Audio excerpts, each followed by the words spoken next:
ఈరోజు తాడపత్రిలో ఉయ్యాలవాడ నరసింహారెడ్డి విగ్రహాన్ని ఆవిష్కరించడం అభినందనీయం, ఆచరణీయం. ఎందుకంటే భారతదేశానికి స్వతంత్ర సంగ్రామం నడిపినటువంటి మొదటి వ్యక్తులలో ఈయన చెప్పుకోదగ్గవాడు. ఎందుకంటే 1987లో మొదటి స్వతంత్ర సంగ్రామం అనే సిపాయిల తిరుగుబాటు గురించి మన పుస్తకాల్లో చదివినాం.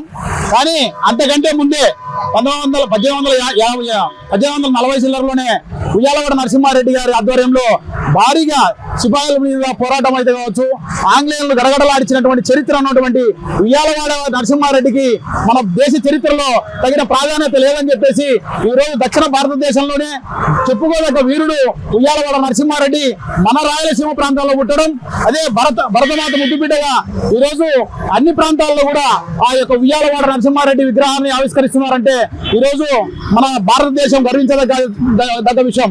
ఎందుకంటే ఈరోజు ఇంగ్లాండ్ లో తీసుకుంటే వాళ్ళ లైబ్రరీలో కావచ్చు, ఎక్కడైనా తీసుకున్నా కూడా ఎక్కువ వాళ్ళ యొక్క సామ్రాజ్యాన్ని గడగడలాడించి వాళ్ళను ముప్పుతిప్పలు పెట్టినటువంటి చరిత్ర ఎవరిదన్నా ఉంది అంటే ఈ యొక్క ఉయ్యాలవాడ నరసింహారెడ్డి అన్న విషయాన్ని భారతదేశంలో ఉన్నటువంటి ప్రజలందరికీ కూడా తెలుసు. కానీ ఇప్పుడు ఉన్నటువంటి ప్రభుత్వం ఈ యొక్క ఉయ్యాలవాడ నరసింహారెడ్డిని భారత స్వతంత్ర సంగ్రామంలో మొట్టమొదటి స్వతంత్ర సమరయోధుడుగా రాయలసీమ ప్రాంతాల్లో ఉన్నటువంటి గులాం రసూల్ ఖాన్ కావచ్చు, అదేవిధంగా ముత్కూరు గౌడప్ప కావచ్చు, ఇలాంటి వారందరూ కూడా వీరందరి యొక్క జీవిత చరిత్రలను పాఠ్యాంశాలుగా చేర్చాలని చెప్పేసి కేంద్ర రాష్ట్ర ప్రభుత్వాలను మేము డిమాండ్ చేస్తున్నాం.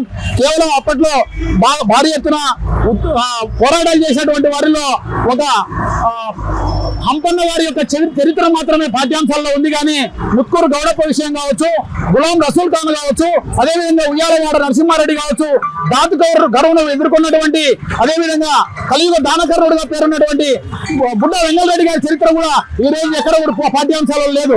మరి ఇటువంటి వారి మహానుభావుల యొక్క చరిత్రను, రాయలసీమకు సంబంధించిన ముద్దుబిడ్డల యొక్క చరిత్రను భారతదేశం పరిగణలోకి తీసుకోవాలి.